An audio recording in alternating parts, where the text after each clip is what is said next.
우리는 지금까지 북이스라엘의 왕들 하나하나의 흐름을 살피면서 그들이 어떻게 하나님에게로부터 떨쳐져 나갔는지를 살폈습니다. 그러면서 이제 북이스라엘의 역사가 훅 지나가고 있는데요. 반대로 이 남쪽에 있는 남유다에 대한 시선을 우리가 돌리고 있습니다. 솔로몬의 아들이었던 르호보암 기억하시죠? 하나님을 잘 경외하지도 않을 뿐더러 금방패를 빼앗겼을 때조차 정신을 못 차리고 놋방패를 만들면서 헌물을 켜던 그 왕 말입니다. 아무리 다윗 왕과의 적법한 왕이라 할지라도 하나님을 경외하지 않을 때 그분의 축복이 그를 보호하지 않습니다. 그러던 중에 이제 두 번째 왕이었던 르호보암이 죽고 그의 아들 아비야가 대신해서 왕위에 오르는데요.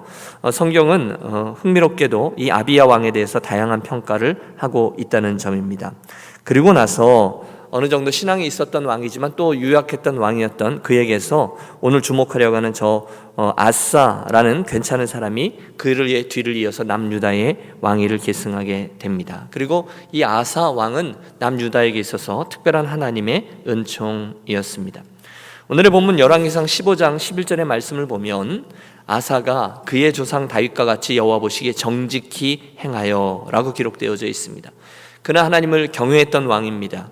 그리고 그로 인해서 꺼져가고 있던 유다의 신앙에 다시금 불을 지피기 시작합니다.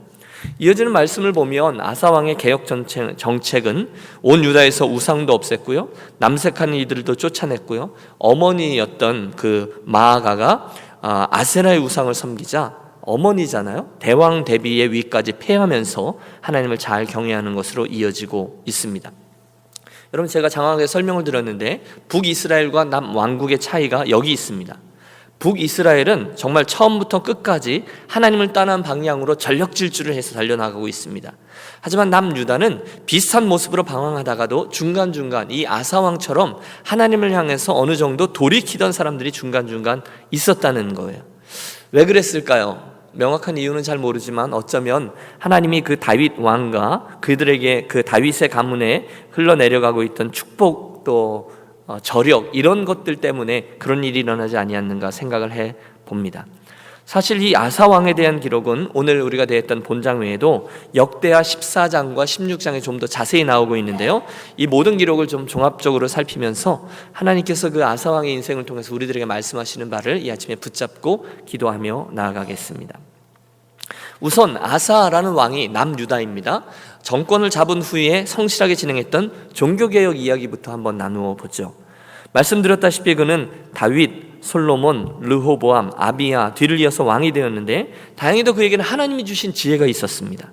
그래서 왕이 되었을 때 그의 선왕들로부터 무엇을 물려받아야 되고 또는 무엇을 물려받으면 안 된다라는 것을 분별할 수가 있었어요. 사랑하는 여러분, 이게 저와 여러분에게 오늘 기도의 제목이 아닌가 싶습니다. 어떻게 해서든지 하나님 앞에서 인생길을 좀 제대로 걸어보기 위해서 이 새벽에도 이렇게 열심히 나아오는 저와 여러분 아닙니까? 하나님께서 저와 여러분에게 이 아사 왕에게 주셨던 삶의 지혜, 풍성이 허락해 주시기를 기도합니다. 아사가 이 지혜죠. 가만히 보는 거예요. 근간의 역사가 어떻게 흘러왔는지, 그 여정 중에 그의 선왕들이 어떻게 함으로 하나님의 축복을 입었고 어떻게 함으로 축복을 이뤘는지를 관찰했습니다. 그래서 결정하죠. 내가 여호와를 잘 경외해야 되겠다. 우리가 저 뒤에 역대하의 기록을 보면 저가 하나님 보시기에 선과 정의를 행했다 이렇게 되어 있는데 이게 하나님 앞에 잘했다는 거죠. 제가 잘 쓰는 용어대로라면 하나님 그분 뒤에 줄을 바로 선 것입니다. 유다 나라 가운데 우상 숭배를 금하죠. 이방 제사를 금하죠. 산당을 폐지하죠. 바알과 아세라상을 다 깨뜨려 버립니다. 놀라운 것은 그러면 그럴수록 나라가 점점 더 잘 세워져 가더라는 것입니다. 하나님의 축복 때문이죠. 그리고 그걸 지켜보면서 백성들도 아사왕의 이 정책에 반기를 들지 않아요. 나라는 점점 더 잘 세워지고, 여러분 바로 그것이 하나님 앞에서 유다의 왕이 또는 저와 여러분이 마땅히 감당해야 될 일임을 이 아침에 기억합니다. 자, 우리가 지금 북이스라엘과 남왕국 유다의 왕들을 통해서 반복하여 지켜보는 공식이 있습니다. 여호와를 경외하고 그 앞에서 행하면 누구든지 인생이든 가정이든 교회이든 나라이든 하나님께서 반드시 축복하신다라는 공식이죠. 하나님을 경외하면 그분이 축복하신다. 누가 모르겠어요. 그런데 여러분, 아는 것 말고 여러분 이 사실을 저와 여러분이 분명히 믿고 계십니까? 여러분, 제 질문을 다시 한번 드리죠. 우리가 여호와를 잘 경외하면 그분이 축복하십니다. 믿습니까? 정말입니까? 그런데 그 결단을 하지 않고 그냥 세상 사람들 하는 것처럼 눈앞의 이익이나 감정이나 즐거움이나 내 선택의 조건으로 그것들을 삼으며 행하면 가정이 되든 교회가 되든 나라가 되든 반드시 망합니다. 여러분 이것도 믿으셔야 합니다. 여러분 이것도 아멘 하십시오. 아멘. 하나님 앞에 행하면 반드시 형통하고 하나님을 반하에 행하면 반드시 망하게끔 되어 있습니다. 여러분 성경 전체에 계속해서 이야기가 등장하고 있습니다. 가나안에 들어가기 직전에 모세를 통해서 광야 40년의 생활을 총정리해 주고 계십니다. 그 하나님이 말씀하시죠. 내가 생명과 사망과 복과 저주를 내 앞에 두었은즉 너와 네 자손이 살기 위하여 생명을 택하라. 여러분 이해가 되십니까? 인생의 생, 사, 화, 복, 저와 여러분의 손으로 할 수 있는 것은 하나도 없는데 하나님께서 그것을 주겠다라는 이런 표현인데요, 하나님은 또 재미있게도 그것을 우리의 손으로 택할 수 있다 이렇게 말씀하십니다. 그 방법이 그 뒤에 바로 나와요. 바로 여호와 하나님을 경외하고 그분께 순종하는 것으로, 그 방법으로 생명과 복을 택하라 말씀하셨습니다. 여러분 여러 말씀드렸다시피 우리들의 인생은 수동태입니다. 저와 여러분이 할 수 있는 일이 없어요. 하지만 동시에 우리들의 인생은 능동태입니다. 하나님께서는 그때 우리가 그것들을 직접 택한다고 하십니다. 무엇으로 택합니까? 그분께 순종함으로 택한다는 거예요. 순종할 때 생명과 복을, 그분께 불순종할 때 우리는 사망과 화를 내 손으로 선택한다는 거예요. 그리고 지금 북왕국 이스라엘과 남왕국 유다가 그들의 역사를 통해서 이 두 가지를 분명히 증명해 주고 있습니다. 우리가 실제로 역대하 14장에 가보면 당시 아사왕이 얼마나 지혜로웠는지를 알 수 있습니다. 그는 단순하게 산당과 우상들을 없애는 일뿐이 아니라, 이건 소극적인 개혁이죠, 좀 더 적극적으로 백성들에게 여호와 하나님을 찾도록 하나님의 말씀을 배우고 익히도록 노력했다고 되어 있습니다. 이게 저의 손으로 생명을 택하는 일이었습니다. 그랬더니 본문은, 성경은 분명히 기록해 행합니다. 여호와께서 아사에게 평안을 주셨으므로 그 땅이 평안하여 여러 해 싸움이 없은지라. 여러분 누가 그 나라에 평안을 주셨다고요? 여호와 하나님께서 주셨다는 것입니다. 여러분 대답하십시오. 누가 여러분의 인생에 평안을 주십니까? 네. 누가 여러분의 가정에 평안을 주십니까? 네. 누가 여러분의 교회에 평안함을 주십니까? 여호와 하나님이십니다. 언제나 그렇습니다. 그렇다면 여러분 남겨져 있는 인생에 오늘 본문 말씀처럼 하나님을 잘 경외하고 그분에게 순종함으로 그분 뒤에 제대로 줄을 잘 서는 지혜로운 성도가 되시기를, 저와 여러분 그런 분들이 되시기를 주의 이름으로 권합니다. 우리가 아사에게서 배우는 첫 번째, 너무 단순하지만 명확한 그런 배움이죠. 그런데 오늘 설교의 제목을 제가 아사왕의 공과라고 정했는데요, 이유가 있습니다. 오늘 본문 열왕기상 15장에는 그의 행위 중에 잘못한 이야기가 나오고 있어요. 그런데 시간의 흐름상 역대하의 기록이 먼저 나온 이야기거든요. 거기 보면 저의 잘한 일이 나오고요, 오늘 본문에는 저의 잘못한 일이 있습니다. 그게 공이고 그게 과죠. 우선 그 전에 있었던 승리의 이야기, 잘한 이야기부터 잠깐 살피죠. 하나님이 그의 나라에 평안함을 주셔서 유대 나라가 점점 부강하고 있습니다. 기적과도 같습니다. 여러분 북이스라엘은 10개의 지파, 막강한 나라였습니다. 남유다는 2개의 지파, 별 볼 일이 없는 자그마한 나라였습니다. 그런데 당시 국제 정세에서 볼 때는 유다라는 나라는 정말 별 볼 일 없는 나라예요. 그래서 훅 불면 날아갈 만한 약한 나라였을 뿐이에요. 언제 어느 나라에게 잡아먹히느냐, 이건 시간 문제일 뿐이죠. 그런데 그 유다가 조금씩 잘 되고 있습니다.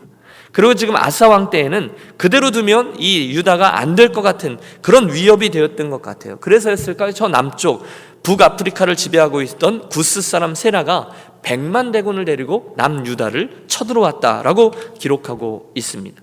그러니 여러분 이제 유다는 끝난 것입니다. 100만 대군, 여러분 말이 안 되는 거죠. 세계 강대국의 100만 대군에서 자그마한 유다가 살아남을 수 있겠습니까? 누가 그렇게 생각을 할 수 있었겠습니까? 그런데 그 순간에 이 아사 왕의 믿음이 빛을 발하기 시작합니다.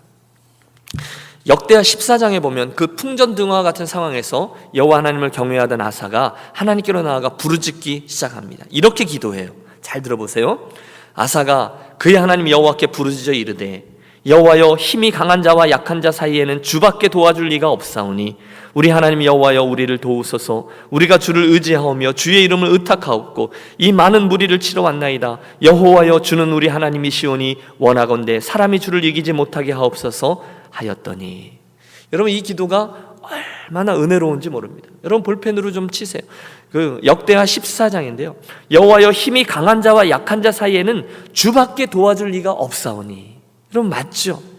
인생의 고비 때마다, 여러분 힘들 때마다 저와 여러분이 이 아사왕의 기도를 하시길 권해요. 힘이 강한 자와 약한 자 사이에는 주밖에 도울 리가 없다는 거예요.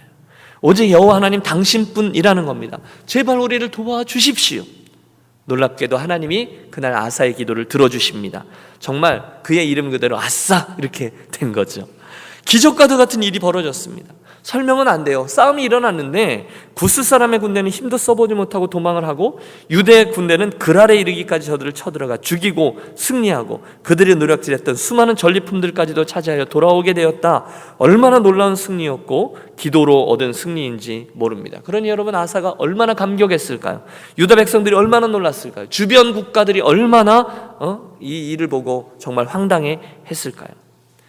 사랑하는 유년 가족 여러분, 저와 여러분의 인생에 요즘과 같이 수고로운 여정 속에 그날 그 아사와 또 유다 백성들이 경험했던 놀라운 승리의 경험들이 요즘에도 분명히 자리하게 되시기를 축복합니다.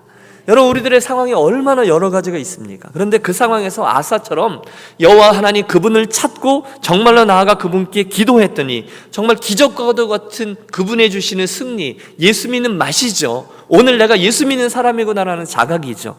그런 승리가 있게 되어져야 될 거예요. 믿음으로 선택했더니 돌아가는 길 같지만 결국에 하나님의 길이었습니다. 그런 승리와 간증 말입니다. 여러분 우리가 이 아침에 그런 욕심을 가지고 기도하겠습니다. 하나님 오늘 제 상황에 이게 본문에 나오는 구스의 군대입니다. 하나님 제가 볼 때 이 일이 저 사람이 이 상황이 저 구스의 100만 군대입니다. 이때 진정한 도움이 되실 분은 강한 자와 약한 자 사이에는 여호와 하나님밖에 주밖에 도우실 리가 없사오니 여러분 하나님 나의 힘이 되어 주옵소서. 우리 그렇게 기도하며 나아가겠습니다. 이렇게 하고서 아사 왕의 인생이 맞춰졌으면 얼마나 좋았겠어요. 하지만 시간이 가면서 이 흔한 이야기 하나가 아사에게도 일어납니다. 그에게 유혹이 왔어요. 어쩌면 영적으로 게을러졌을지도 모릅니다. 그래서 저가 아쉽게도 넘어지는 일이 오늘 그의 과가 되어집니다. 왕이 된 지 36년이 되던 해, 오늘 본문의 열왕기상 16장인데요. 이번에는 북이스라엘의 바하사 왕이 전쟁을 하려고 나온 거예요. 여러분 북이스라엘은 구스의 군대에 비하면 상대가 되지 않을 만큼 물론 강력한 나라지만 그 구스의 군대에 비하면 이건 말이 되지 아니할 정도로 연약한 나라입니다. 그러면 아사가 어떻게 해야 되죠? 똑같이 하면 되죠. 100만 대군을 물리쳤을 때처럼 기도함으로 이 문제 앞에 서는 것이 정답이죠. 그걸 누가 모르겠어요. 그런데 이야기가 뜻밖의 방향으로 흘러갑니다. 본문 18절을 보십시오. 아사가 여호와의 성전 곳간과 왕국 곳간에 남은 은금을 모두 가져다가 그 신하의 손에 넘겨 다메섹에 거주하고 있는 아람 왕 헤시온의 손자 다브림몬의 아들 베나닷에게 보내며 이르되, 무슨 얘기인가 하면 이번에는 이 아사가 웬일인지 기도함으로 나아가지 아니하고 자기 성전과 왕궁에 있는 모든 보물들을 뇌물로 싹싹 긁어다가 아람 왕 북쪽에 있는 베나닷에게 바치면서 북이스라엘 군대들이 유다를 쳐들어왔으니 북쪽에서 좀 쳐들어와서 이들이 다시금 돌아가게 해주십시오. 용병을 불러온 것입니다. 그리고 그 계획이 성공적으로 마무리되는 듯해요. 정말로 아람의 군대들이 북이스라엘을 쳐내려가므로 아사는 정말 피 한 방울 남기지 않고 자기에게 쳐들어왔던 북이스라엘의 병사들이 북쪽으로 올라가는 그런 성공을 거두게 됩니다. 그러면 여러분 아사가 속으로 쾌재를 불렀겠죠. 야, 성공했어. 현명한 선택이었어. 아마 예루살렘 헤럴드가 있었으면 그렇게 보도했을 겁니다. 아사 왕 현명한 선택, 군사적 희생 없이 북이스라엘을 물리쳐, 이렇게 말입니다. 그런데 바로 그 순간에 이 선택을 기뻐하지 않았던 이가 있습니다. 우리 하나님이셨죠. 이 사건 이후에 역대하의 기록을 보면 하나님이 그에게 선견자 하나니를 보내서 책망하십니다. 어째서 너는 나를 의지하지 않고 아람 왕을 의지했느냐? 너 아사의 무기는 나를 의뢰하는 것인데 인간적인 방법을 찾은 일을 내가 기뻐하지 아니한다. 그리고 하나님이 심판하세요. 이 일로 인하여 내가 좌지우지할 수 있을 것이라 생각했던 아람 왕이 네 손에서 벗어나게 될 것이라고 생각하느냐? 그렇지 않다. 이렇게 예언하시죠. 그리고 결국 그 예언대로 아람 왕, 자기 편이라고 생각했던 아람 왕이 북이스라엘과 손잡고 방향을 틀어 이제는 유다를 공격하러 내려옵니다. 그리고 비극이 일어나요. 자그마한 유다 나라가 초토화됩니다. 그 순간 역대하 16장 9절을 보면 우리에게 있어서 너무너무 중요한 하나님의 말씀이 또 하나 나타나고 있어요. 그 책망 가운데 하나님이 이 유명한 말씀을 주십니다. 여호와의 눈은 온 땅을 두루 감찰하사 전심으로 자기에게 향하는 자들을 위하여 능력을 베푸시나니. 여러분, 이게 아사 왕에게 주신 하나님의 말씀이에요. 다시 말씀드릴까요? 여호와의 눈은 온 땅을 두루 감찰하사 전심으로 자기에게 향하는 자들을 위하여 능력을 베푸시나니. 여러분, 저와 여러분이 믿고 안 믿고 그것과는 상관이 없어요. 하나님께서 당신의 일하시는 방식을 그냥 선포하는 거예요. 아, 하나님이 그런 분이세요? 내가 믿나요? 여러분, 그것과 상관없는 진리입니다. 수천 년 동안 이 일은 그대로 반복되고 있습니다. 오늘도 하나님의 눈은 온 땅을 감찰하고 계십니다. 그러다가 LA 땅을 이렇게 쳐다보시다가 문득 전심으로 당신을 향하여 향하는 자를 발견하면 그에게 당신의 능력을 집중적으로 베푸신다는 것입니다. 여러분, 한 번 사는 인생인데 저와 여러분이 그런 믿음의, 그런 역사의 주인공이 되어야 되지 않겠습니까? 저와 여러분의 능력과 자격과는 아무 상관이 없어요. 그저 전심으로 여호와를 향하는 마음을 가지고 있는 이들을 향해서 하나님은 그들을 감찰하시다가 능력을 베푸신다는 거예요. 여러분, 오늘 말씀에 어려운 말씀이 전혀 없습니다. 그냥 듣고 그렇게 믿고 그대로 적용하고 그대로 순종하면 되는 거죠. 오늘 제 삶의 이슈는 그렇다면 내가 전심으로 그분을 향하고 있는가 아닌가, 내가 전심으로 그분을 순종하고 있는가 아닌가, 이게 문제구나 입니다. 맞아요, 여러분. 그게 문제입니다. 이 말씀을 믿고 그대로 따르면 되는 것이죠. 사랑하는 여러분, 남유다의 선왕 아사를 잠깐 살폈는데요, 그의 공과가 너무 차이나게 분명합니다. 먼저 아사의 성공에서 이유를 보죠.